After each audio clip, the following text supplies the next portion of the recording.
Hello everyone, ನಾನು ನಿಮ್ಮ R J angry bird. ಇವತ್ತು ನಾವು 5th ಸೆಮ್ BCom BBA ನಲ್ಲಿ ಬರೋ ಇನ್ಕಮ್ ಟ್ಯಾಕ್ಸ್ ಪಾರ್ಟ್ 1 ಇದ್ರದ್ದು ಇಂಪಾರ್ಟೆಂಟ್ ಕ್ವಶನ್ಸ್ ಫಾರ್ 2024 ಎಕ್ಸಾಮಿನೇಷನ್ಸ್ ನೋಡ್ಕೊತ ಹೋಗೋಣ. ಇದು Bangalore city university and NEP syllabus ಆಗಿರುತ್ತೆ.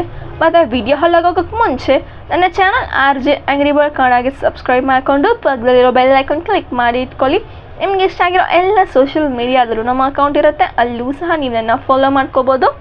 ಸ್ಟ್ರೈಟ್ ಇವಾಗ ನಾವು ವಿಡಿಯೋ ಹೊಲಗೆ ಹೋಗೋಣ. ಫಸ್ಟ್ ಒನ್ ಏನಪ್ಪ ಅಂದರೆ meaning of tax and its types. Second, canal of taxation. Next 2 ಮಾರ್ಕ್ಸ್ಗೆ ನಿಮಗೆ ಅಸೆಸ್ಮೆಂಟ್ ಇಯರ್ ಅಂದರೆ ಏನು, ಕರೆಂಟ್ ಇಯರ್ ಅಂದರೆ ಏನು, ಪ್ರೀವಿಯಸ್ ಇಯರ್ ಅಂದರೆ ಏನು, ಮತ್ತು ಪರ್ಸನ್ ಅಂದರೆ ಏನು, SSC ಅಂದರೆ ಏನು, ಮತ್ತು ಹೆಡ್ಸ್ ಆಫ್ ಇನ್ಕಮ್ದು ಡೆಫಿನಿಷನ್ಸ್ ಕೇಳ್ಕೊತ ಹೋಗ್ತಾರೆ. ಮೇ ಬಿ ನಿಮಗೆ 5 ಹೆಡ್ಸ್ ಆಫ್ ಇನ್ಕಮ್ ಇದೆಯಲ್ವ, ಇದು 2 ಮಾರ್ಕ್ಸ್ ಕೇಳಿದ್ರೆ ನೀವು ಜಸ್ಟ್ ಅದು ನೇಮ್ಸ್ ಮಾತ್ರ ಮೆನ್ಷನ್ ಮಾಡ್ಕೊತ ಹೋಗಬೇಕು. ಸಪೋಸ್ ನಿಮಗೆ ಬ್ರೀಫಾಗಿ 6 ಮಾರ್ಕ್ಸ್ಗೆ ಏನಾದರೂ ಕೇಳಿದ್ದಾರೆ ಅಂದರೆ ಹೆಡ್ಸ್ ಆಫ್ ಇನ್ಕಮ್ ಬರೆದು ಅದರಲ್ಲಿ ಅಂಡರ್ ಸೆಕ್ಷನ್ ಏನೆಲ್ಲ ಬರುತ್ತೆ ಅನ್ನೋದು ಒಂದು 2 ಪಾಯಿಂಟ್ಸ್ ಎಕ್ಸ್ಪ್ಲೈನ್ ಮಾಡಿದ್ರೆ ನಿಮ್ಗೆ ಆರಾಮ್ಸೆ 6 ಮಾರ್ಕ್ಸ್ ಸಿಗ್ತಾ ಹೋಗುತ್ತೆ. ಇದೇನು ಅಷ್ಟು ಟಫಸ್ಟ್ ಸಬ್ಜೆಕ್ಟ್ ಇಲ್ಲವೇ ಇಲ್ಲ. ಇದಾದಮೇಲೆ ನಿಮಗೆ agriculture and non agriculture incomes ಅಂದರೆ ಏನು ಅಂತ ಡೆಫಿನೇಷನ್ ಕೇಳ್ಕೊತ ಹೋಗ್ತಾರೆ. ಮತ್ತು ನಿಮಗೆ ಲೈಕ್ 4-5 ಐಟಮ್ಸ್ ಎಲ್ಲ ಕೊಟ್ಬಿಟ್ಟು ಇದರಲ್ಲಿ ಸೆಗ್ರಿಗೇಟ್ ಮಾಡಿ, like which all agriculture income ಮತ್ತು which all non agriculture income ಅಂತ ಇರುತ್ತೆ. ಇದ್ರದ್ದು ನಿಮಗೆ ಪೂರ್ತಿ ನಾನು ಎಕ್ಸ್ಪ್ಲೈನ್ ಮಾಡಿ ಹಾಕಿದ್ದೀನಿ. ಅದ್ರದ್ದು ವೀಡಿಯೋ ಬೇಕು ಅಂದರೆ ನಾನು ಐ ಕಾರ್ಡಲ್ಲಿ ಮತ್ತು ಕೆಳಗೆ ಡೆಸ್ಕ್ರಿಪ್ಷನ್ ಒಂದ್ಸರಿ ಪಿಂಗ್ ಮಾಡ್ತೀನಿ, ಮಿಸ್ ಮಾಡಿದೆ ಒಂದ್ಸರಿ ಚೆಕ್ ಮಾಡಿ ನೋಡ್ಕೊಳ್ಳಿ. ಆ್ಯಂಡ್ ಇದರಲ್ಲಿ ನಿಮಗೆ ಮೇಯ್ನ್ ಅಂದರೆ ಇದೊಂದು ಸಮ್ ಕೇಳ್ಕೊತ ಬರ್ತಾರೆ. ಮತ್ತು income of India and income of foreign. ಇದಂದರೆ ನಿಮಗೆ ಜನ್ರಲಾಗಿ ನಿಮಗೆ 2 ಮಾರ್ಕ್ಸ್ ಕೇಳ್ಕೊತ ಹೋಗ್ತಾರೆ. ಅದು ಬಿಟ್ಟರು ಲೈಕ್ ನಮಗೆ ರೆಸಿಡೆಂಟ್ ಅಂದರೆ ಯಾರು, ನಾನ್ ರೆಸಿಡೆಂಟ್ ಅಂದರೆ ಯಾರು, ಮತ್ತು ಲೈಕ್ ರೆಸಿಡೆಂಟೇ ಇಲ್ಲ ಅಂದರೆ ಯಾರು ಅನ್ನೋದೆಲ್ಲ ಇರುತ್ತೆ ಅಲ್ವಾ, ಲೈಕ್ ಪಾರ್ಷಲ್ ರೆಸಿಡೆಂಟ್ ಎಲ್ಲ. ಅದರಲ್ಲಿ ಲೈಕ್ ಯಾರ್ಯಾರಿಗೆಲ್ಲ ಟ್ಯಾಕ್ಸಬಲ್, ನಾನ್ ಟ್ಯಾಕ್ಸಬಲ್ ಮತ್ತು ಪಾರ್ಷಲಿ ಟ್ಯಾಕ್ಸಬಲ್ ಎಲ್ಲ ಇರುತ್ತಲ್ವ, ಅದು ನಿಮಗೆ ಒಂದು ಸಮ್ ಪಕ್ಕ ಕೇಳ್ಕೊತ ಹೋಗ್ತಾರೆ. ನಿಮ್ಗೇನಾದರೂ ಲಕ್ನೆಸ್ ಇದ್ದರೆ ಅದು 6 ಮಾರ್ಕ್ಸ್ ಆ್ಯಂಡ್ ನಿಮಗೆ ವಾಟ್ಸ್ ದಟ್ ಲೈಕ್ 15 ಮಾರ್ಕ್ಸ್ಗೂ ಕೇಳ್ಕೊತ ಹೋಗ್ತಾರೆ. ಮತ್ತು ಡೆಫಿನೇಷನ್ ಆಫ್ ಸ್ಯಾಲ್ರಿ ಅಂದರೆ ಅದರಲ್ಲಿ ನಿಮಗೆ ಸ್ಯಾಲ್ರಿ ಯಾವುದೆಲ್ಲ ಇನ್ಕ್ಲೂಡ್ ಆಗುತ್ತೆ ಅಂತ, ನಾವು ಜನರಲ್ ಸ್ಯಾಲ್ರಿಗೆ ಮೀನಿಂಗ್ ಕೊಡೋದಲ್ಲ ರೀ, ನಮ್ಮ ಇನ್ಕಮ್ ಟ್ಯಾಕ್ಸ್ ಸ್ಟೂಡೆಂಟ್ಸ್ ನಾವು ಸ್ಯಾಲ್ರಿಯಲ್ಲಿ ಏನೆಲ್ಲ ಇನ್ಕ್ಲೂಡ್ ಆಗುತ್ತೆ ಮತ್ತು ಅದೆಲ್ಲ ಏನು ಅಂತ ಡೆಫಿನೇಷನಾಗಿ ಒಂದು ಕಂಪಲ್ಸರಿ ನಮ್ಮ ಲೆಕ್ಚರರ್ಸ್ ನಮಗೆ ಬರ್ಸಿರ್ತಾರೆ. ಅದನ್ನೇ ಓದ್ಕೊಂಡೋಗಿ ಅದನ್ನೇ ಬರೀರಿ.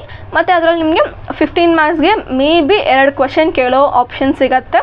ಸ್ಯಾಲ್ರಿಯಲ್ಲಿ ಹತ್ರ ಏನಾದರೂ ಸಿಕ್ಕೋದ್ರಿಂದ ಕಣ್ಣು ಮುಚ್ಕೊಂಡು ಆರಾಮ್ಸೆ ಮಾಡ್ಕೊಬರ್ಬೋದು. ಆರಾಮ್ಸೆ 15 ಮಾರ್ಕ್ಸ್ ಸೆಗ್ರಿಗೇಟ್ ಮಾಡ್ಕೋಬೋದು ರೀ. ಅದಾದಮೇಲೆ provident funds and its types ಅಂತ ಕೇಳಿದ್ದಾರೆ. ಆ್ಯಕ್ಚುಲಿ ಅದೇನು ಅಷ್ಟು ಇಂಪಾರ್ಟೆಂಟ್ ಇಲ್ಲ, ಮೇ ಬಿ ಕೇಳ್ಬೋದು ಅನ್ನೋದೇ ನಾನು ಇಲ್ಲಿ ಕೊಟ್ಟಿದ್ದೀನಿ.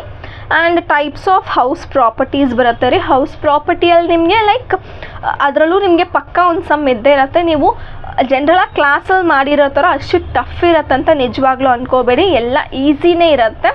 ದ ಥಿಂಗ್ ಇಸ್ ನಿಮಗೆ ಕ್ಲಾಸಲ್ಲೇ ತುಂಬ ಟಫ್ ಸಮ್ಸ್ ಕೊಟ್ಬಿಟ್ರೆ ಇಷ್ಟೇನಾ ಅಂತ ನಮಗೆ ಎಕ್ಸಾಮಲ್ಲಿ ಅನಿಸ್ಬಿಡ್ಬೇಕು. ಅದಕ್ಕೆ ನಮ್ಮ ಲೆಕ್ಚರರ್ಸ್ ನಮಗೆ ಟಫ್ ಸಮ್ಸ್ ಕೊಡ್ತಾ ಹೋಗ್ತಾರೆ. ಬಟ್ ನೀವು ಕಂಪೇರ್ ಮಾಡಿಕೊಂಡ್ರೆ, ನೀವು ಕ್ವಶನ್ ಪೇಪರ್ ಹೋಗಿ ನೀವು ನೋಡಿದ್ರೆ ಪಕ್ಕ ನಿಮಗೆ ಅದರಲ್ಲಿ ಈಸಿ ಇರೋ ಐಟಮ್ಸೇ ಕೊಟ್ಟಿರ್ತಾರೆ. ಬಟ್ ಮೇಯ್ನ್ ಥಿಂಗ್ಸ್ ಇಸ್ ನೀವೇನಾದರೂ ಒಂದು ಹೆಡ್ಡಿಂಗ್ ಮಾಡ್ತಿದ್ದೀರಾ, ಹೆಡ್ಡಿಂಗ್ ಹಾಕ್ಬಿಟ್ಟು ಸಬ್ ಕ್ವೈರಿ ಬರೀತಿದ್ದೀರಾ ಅಂದರೆ ದಯವಿಟ್ಟು ಆ ಹೆಡ್ಡಿಂಗೆಲ್ಲ ಒಂದು ಮಾರ್ಕ್ ಲೈಕ್ ಪೆನ್ಸಿಲ್ ತಗೊಂಡು ಒಂದು ಮಾರ್ಕ್ ಹಾಕಿ. ಬಿಕಾಸ್ ಅದು ಇನ್ನೂ ಚೆನ್ನಾಗಿ ನೀಟಾಗಿ ಎದ್ದು ಕಾಣಿಸುತ್ತೆ. ಸೊ ನಿಮಗೆ ಇಷ್ಟು ಜನ ಮಾಡಿದ್ದಾರೆ, ಓಕೆ ಕರೆಕ್ಟಾಗಿದೆ ಅಂದ್ಬಿಟ್ಟು ಅವ್ರು ಹಾಗೆ ಮಾರ್ಕ್ಸ್ ಆರಾಮ್ಸೆ ಕೊಟ್ಬಿಡ್ತಾರೆ. ಜಾಸ್ತಿ ಒಳಗಲ್ಲ ಇದು ಮಾಡಿದಾನ ಅದು ಮಾಡಿದಾರ ಅಂತ ಯಾರೂ ನೋಡೋಕೆ ಹೋಗಲ್ಲ. ನೀವು ನೀಟಾಗಿ ನೀವು ಕೊಡೋ ಪ್ರೆಸೆಂಟೇಷನ್ ಏನಿದೆ, ನೀವು ಒಂದು ಟೇಬಲ್ ಹಾಕಿಬಿಟ್ಟು ಒಂದು ಅಮೌಂಟ್ ಬರೀತೀರಾ, ಒಂದು ಕಡೆ ಐಟಮ್ಸ್ ಎಲ್ಲ ಬರ್ಕೊಂಡು ಹೋಗ್ತೀರಾ, ಮತ್ತು ಅದ್ರದ್ದು ಸಬ್ ಹೆಡ್ಡಿಂಗ್ ಎಲ್ಲ ಇದೆ ಅಂದರೆ ಅದಕ್ಕೆ ಲೈಟಾಗಿ ಒಂಥರ ಹೈಫನ್ ಥರ, ಇಲ್ಲಾಂದರೆ ಅದು ಹೈಲೈಟಾಗಿ ಕಾಣಿಸೋಕ್ಕೆ ಡಬಲ್ ಲೈನ್ ಥರ ಹಾಕಿ. ಸೊ ಆ ಥರ ನೀವು ಹೈಲೈಟಾಗಿ ನಿಮ್ಮ ಆನ್ಸರ್ ಪೇಪರನ್ನು ನೋಡ್ಸ್ಕೋಬೇಕಾದ್ರೆ ಪಕ್ಕ ನಿಮಗೆ ಮಾರ್ಕ್ಸ್ ಚೆನ್ನಾಗೇ ಕೊಡ್ತಾರೆ. ಎಲ್ಲೋ ಒಂದು ಕಡೆ 13 ಮಾರ್ಕ್ಸ್ ಕೊಡೋ ಸಮ್ ಆಗಿರುತ್ತೆ, ಮೇ ಬಿ ಒಂದು ಚಿಕ್ಕ ಕಡೆ ಏನಾದರೂ ಒಂದು ಸ್ವಲ್ಪ ಮಿಸ್ಟೇಕ್ ಇರುತ್ತೆ. ಆದರೂ ಇಷ್ಟು ಚೆನ್ನಾಗಿ ಪ್ರೆಸೆಂಟ್ ಮಾಡಿದ್ದಾರೆ ಅನ್ನೋಕ್ಕೋಸ್ಕರನೇ ಅವರು ಮೇ ಬಿ 14 ಮಾರ್ಕ್ಸ್ ಕೊಡ್ತಾರೆ. 1 ಮಾರ್ಕಿಂದ ಎಷ್ಟೊಂದು ನಾವು ಲೂಸ್ ಮಾಡ್ಕೊಂಡಿರ್ತೀವಿ. ಅದು ನಮ್ಮ ಸ್ಟೂಡೆಂಟ್ಸ್ಗೆ ಆಗೋದು ಬೇಡ ಅಂತ ಅಷ್ಟೇ. ಸೊ ಮಿಸ್ ಮಾಡಿದೆ ಆ ಟ್ರಿಕ್ಸ್ನೆಲ್ಲ ಒಂದ್ಸರಿ ಯೂಸ್ ಮಾಡಿ.